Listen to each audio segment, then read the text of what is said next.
because we've been posting these to YouTube afterwards. Yeah, so merged in the labels. And you said you did some other stuff around contributor guide too?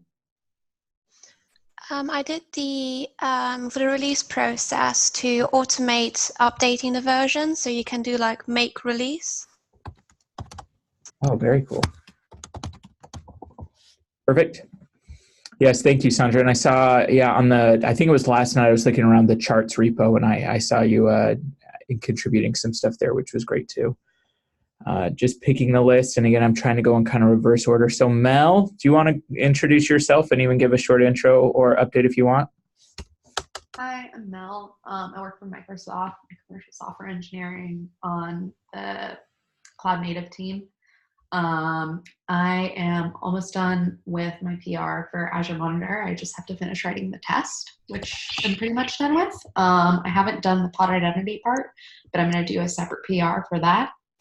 And I guess other thing is I'm looking for something to work on after this that is not super high priority time-wise, but maybe requires more Kubernetes domain expertise, since I feel like I can contribute there. Yep. The one that comes to mind off the top of my head, and I'm sure there's other ones too, and even popping in the chat window, but I know with there was some issue and conversation with Kubernetes 1.18 or 1.8. I don't know where we're at now. 1.18. Anyway, there's some HPA features that are getting released to help you control scaling that we would want to integrate with to surface in. So that one we have time because 1.18 isn't out yet, but that's one that I saw some chatter on. That'd be pretty cool too. Okay, looking through the list, I don't see Lucas on or Ahmed on or Honored on or Steven on. So Zibianek, we can go with you next, and I'll keep grabbing folks from the list. Yeah, hi.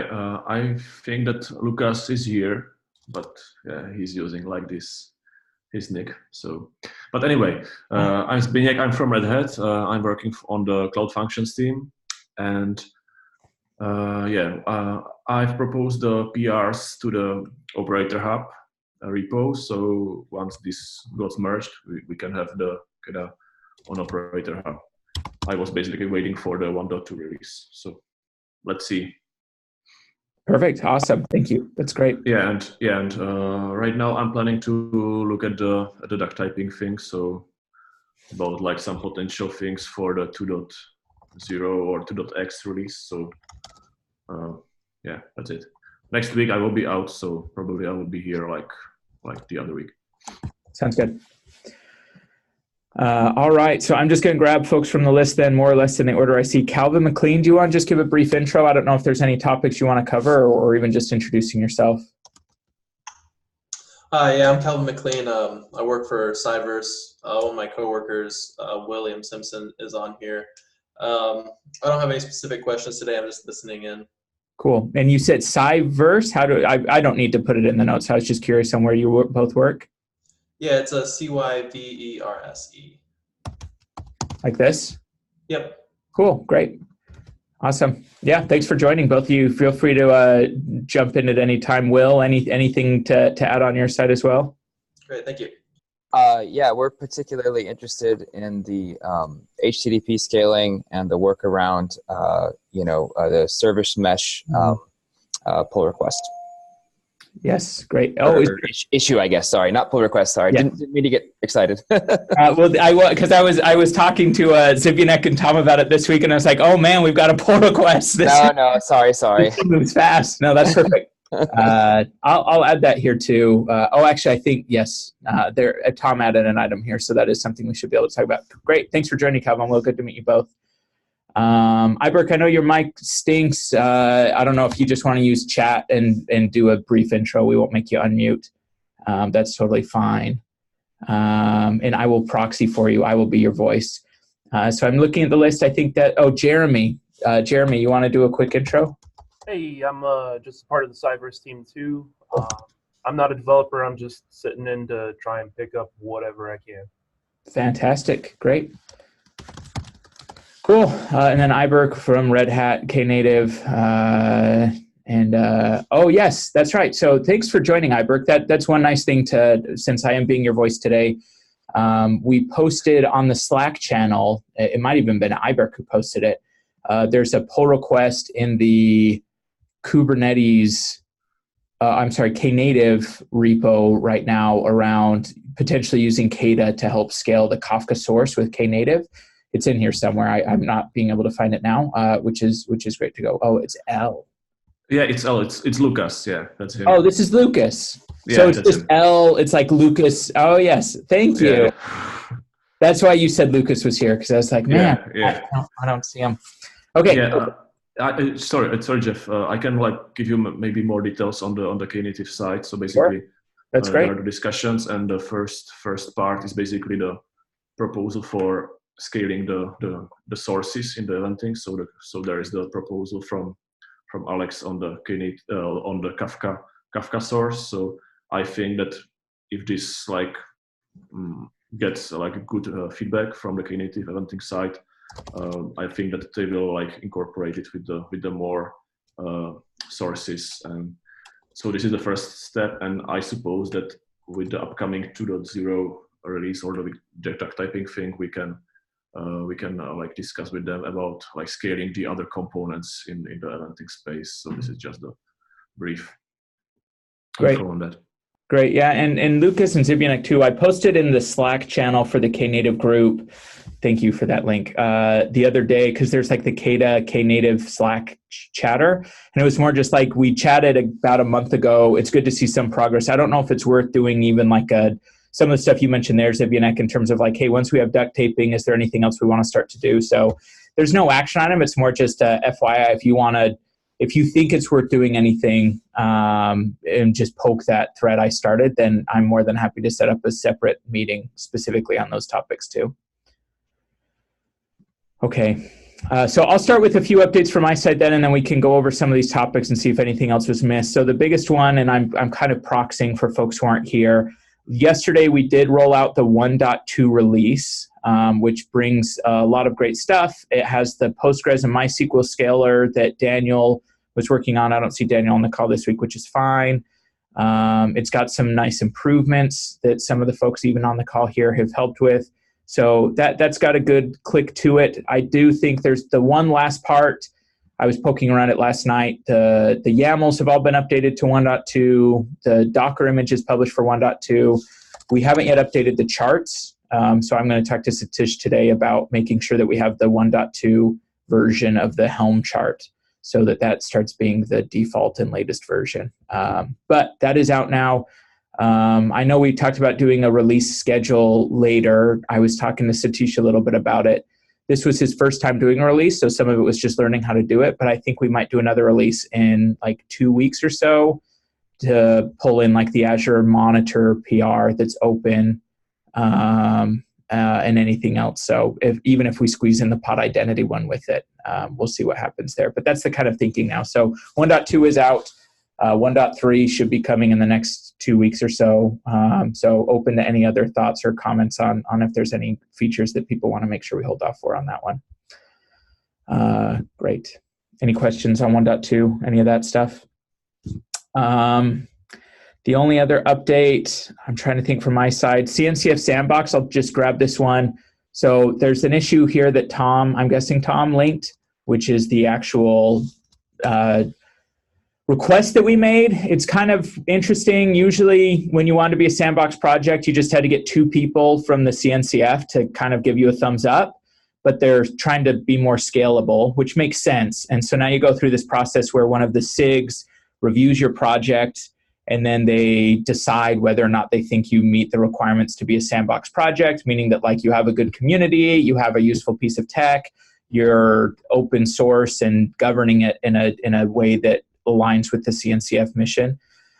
So we got assigned the SIG around runtime, which is a brand new SIG. It just got created in October. The short answer is they haven't had a meeting yet all year. They have their first meeting today, but we are not on the agenda. So on the 20th, I think you're even looking at the chat right now, on the 20th, they're thinking we would do a presentation on KEDA It actually happens at 11. So there's one right after this meeting. I'll join at 11 a.m. If you go to the CNCF community calendar, any of you are welcome to join as well. But they'll be looking around, and then hopefully in 2 weeks on the 20th, they will make their decision or make their evaluation on onboarding it to CNCF. So hoping that goes well. We'll see what happens. So that's the update there. All right. And I'm just looking here. I noticed Satish joined, which is great. Satish, I covered the release you did as well. So thank you for doing that. All right. Any other? Oh, yeah. It looks like some of that's in the agenda here. So check off that one. A lot of these are Tom ones, so we can talk about the HTTP one if anything, but since Tom's not here, I almost kind of just want to, is there any other specific topic or any larger update that anyone wants to chat about before we maybe talk about the HTTP scalar stuff, and then we can go from there? You can unmute or paste in chat. Either one works fine. Okay, sounds like we're fine. So I'm going to jump straight to this one because I think it's interesting, and I know Cyverse, you mentioned you have specific interest in this. So we've got a good issue here. It links to a few. I think, yeah, it links to kind of this parent one, which is KEDA today. The way it works is it's always pulling metrics from somewhere. Usually that's somewhere something like Kafka or Azure Monitor or whatever else. And so there's not a direct way to have KEDA scale something that's HTTP endpoint, whether it's an Azure function that's HTTP or just an HTTP microservice or whatever else.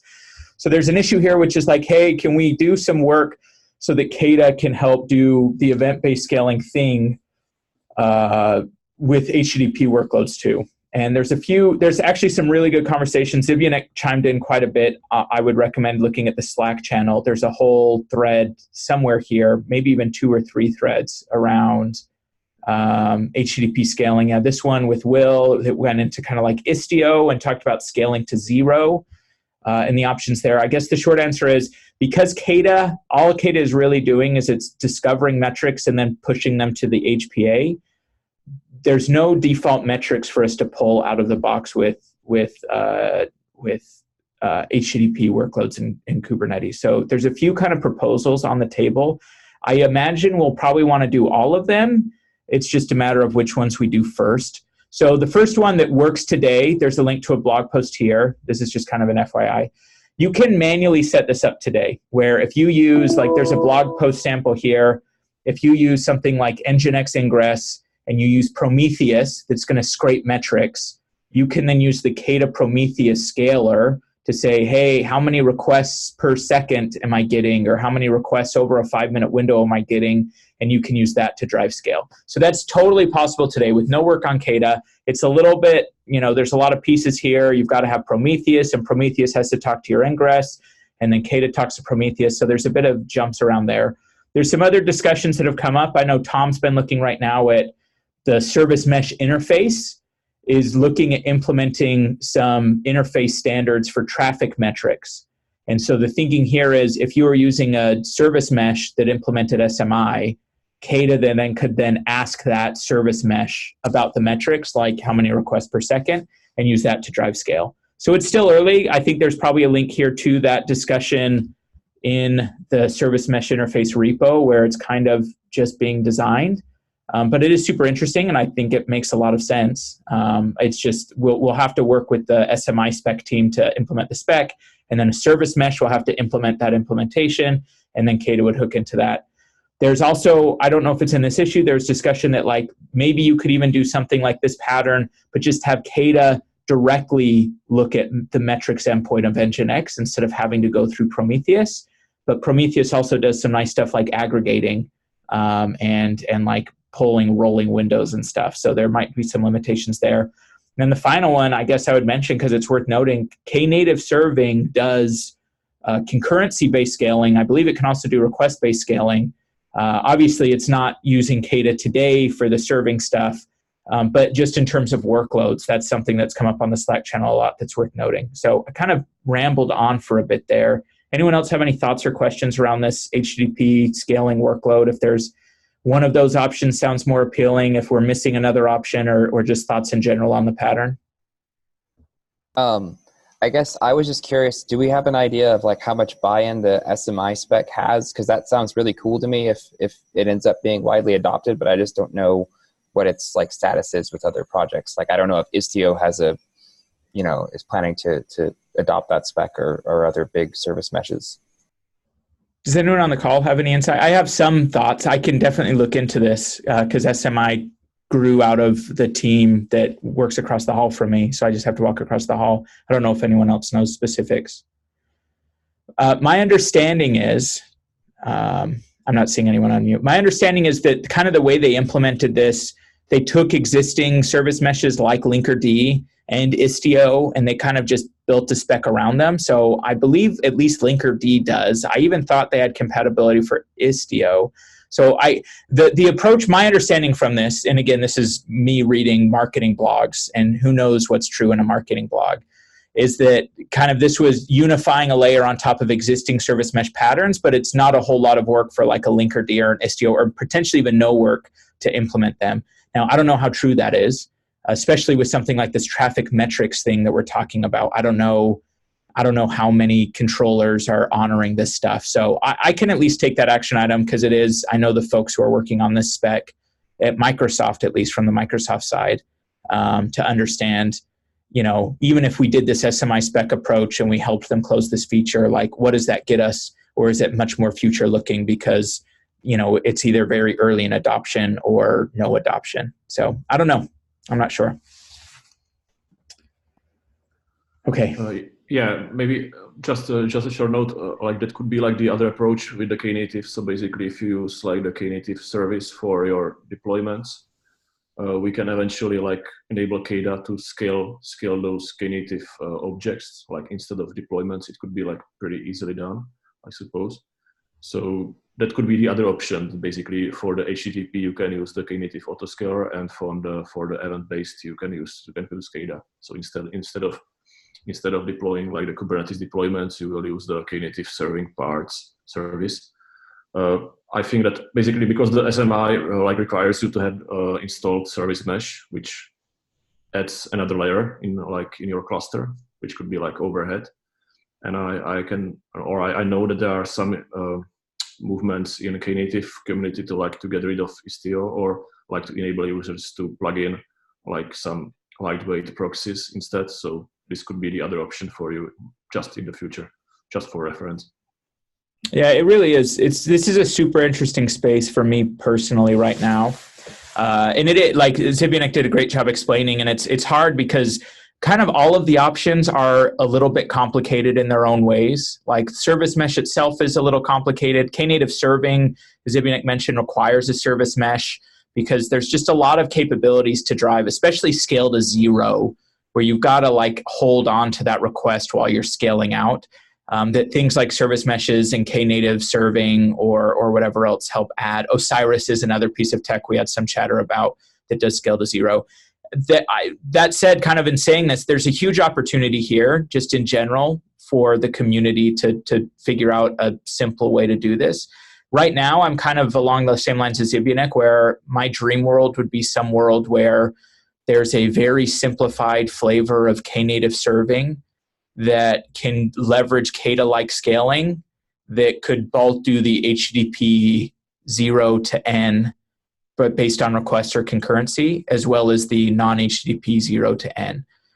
There's a ways to get there. Like that would require some big changes across the board, but there's huge opportunity here. So I don't know the best place, but if anyone has thoughts or ideas, or like keeping an eye on this space is definitely one to keep your eye on, but as well as like the opportunity aspect. Even Mel, I know you mentioned looking at like, I don't know if there's anything around the HTTP stuff in Kubernetes that like there's a world, there's still a spot here to simplify this HTTP scaling. And I don't know what it's going to be. It very well may be the Knative serving as that continues to grow and evolve, and hopefully implement some of the KEDA stuff too. So we'll see. Who knows? Great. Doing a quick check on my list of attendees. Okay. So I'm just going to come back to the agenda and see if there's anything else. So we talked about service mesh. We talked about CNCF sandbox. I think Tom added this issue. Let me pull it up really quick and see if I'm able to grok it just from his updating. Yeah, I think this is more probably just documenting. So this is a fair call out. And again, I guess this is more of an informational session at this point. So there's two models for KEDA. I guess there's three. There's kind of three flavors. When people build scalars, which are our most contributed thing as a scalar, because there's lots of event sources and they're pretty easy to integrate with.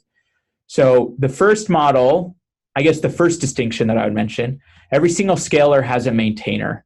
And it's really up to somebody to say that they're the maintainer. The main reason we do this is like if somebody wants to use Azure Service Bus with KEDA and they're worried that, hey, if I run into a bug, is anyone going to say that they're on the line to fix it?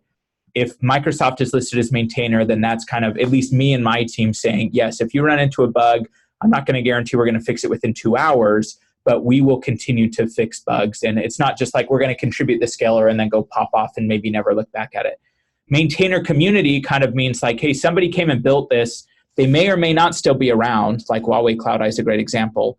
I can't remember who contributed this Cloud Eye scalar. If there's a bug that's discovered in it in 6 months' time, I don't really know who or anyone who will come and fix that bug. And so maintainer community is just kind of like best effort. Hopefully someone will do it, create issues, we'll flag them as help wanted, but that's best effort. So that's kind of one area of governance that's important to note is people can volunteer to be maintainers, or if they're not, then it's just labeled as community. The other aspect of scalars is that the majority of these all of the scalars I'm showing here are built into the KEDA operator itself. Like you create a pull request on the KEDA repo, and that's the scalar. There's also a world that you have these external scalars, which means you write some code that gets deployed separate from KEDA that KEDA knows how to talk to and integrate it in. It's the extensibility story. So Tom just created an issue here, which is like we should probably document how we're going to look at scalars. Do we want to make it so that when people contribute scalars, they have to start as external so we don't make the package too big and then they can become internal or this, that, and the other? Our kind of approach so far has been KEDA itself is still relatively small from a footprint and a point of view, and it's super convenient to just install one thing and then have everything rather than being like, hey, I want to use KEDA with 4 of these event sources and now I have 5 pods that are running in my cluster to do one for each scalar.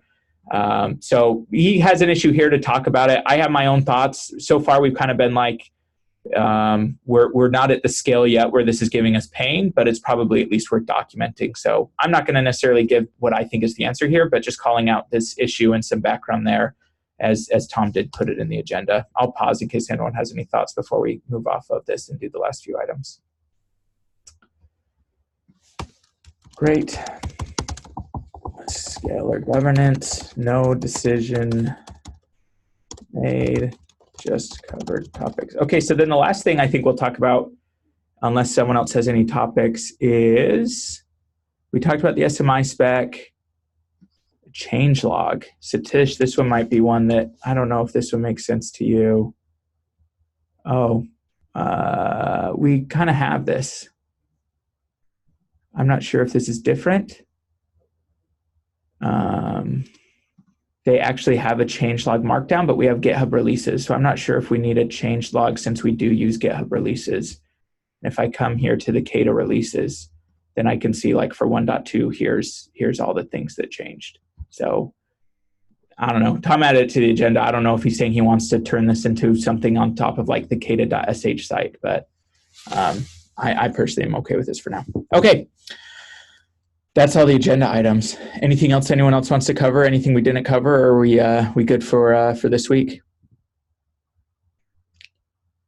I will take that as we are good. All right, thanks everyone for joining. Mel, I think the only other kind of potential action item that was brought up is you're looking for something new. I think I threw out a few random ideas. I know that there's a few issues here, especially the ones that are marked help wanted. I think those are good ones that are like, oh, we should really get these that I think we've tried to flag.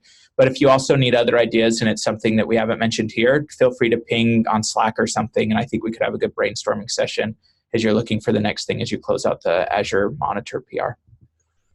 Sounds Yeah, good. Jeff, I have just a short note. Yep.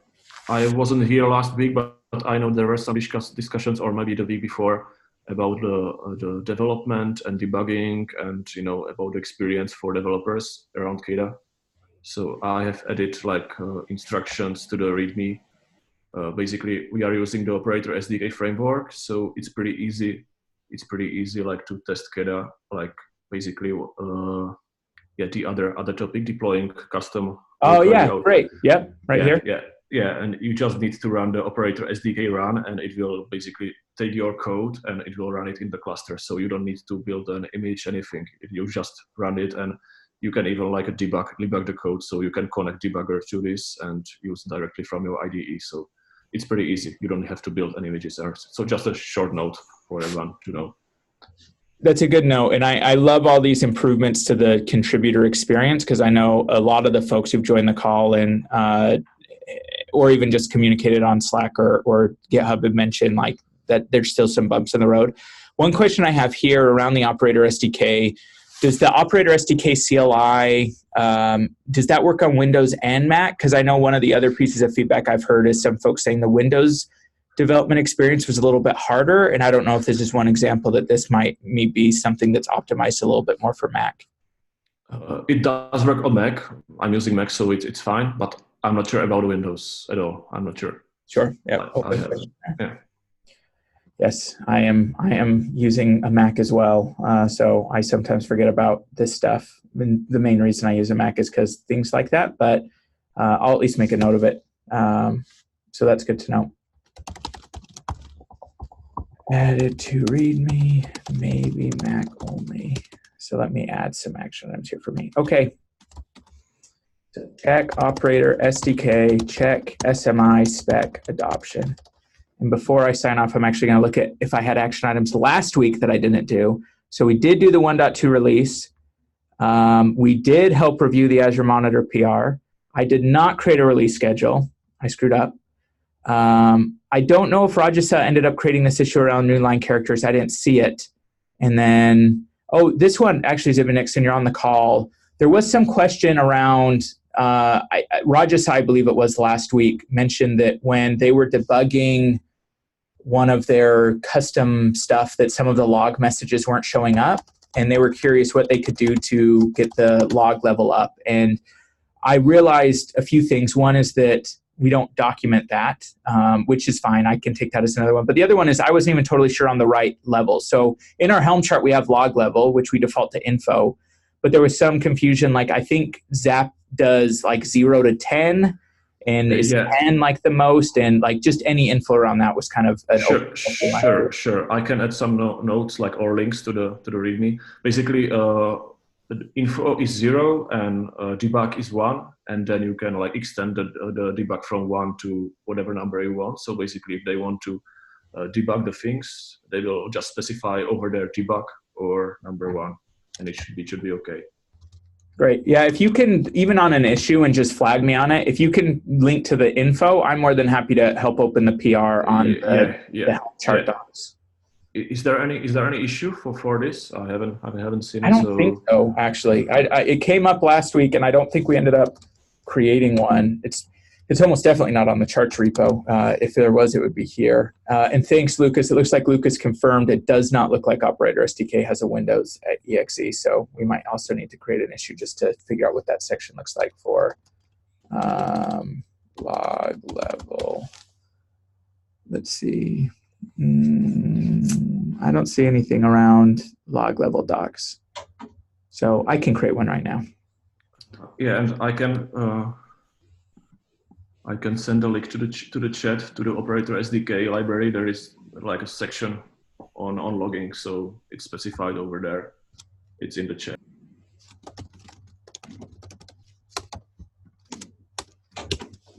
Oh, perfect. Okay, great. I'm going to send this to both of us then, and whichever one of us gets to it first, or others. But that way I don't forget about this one.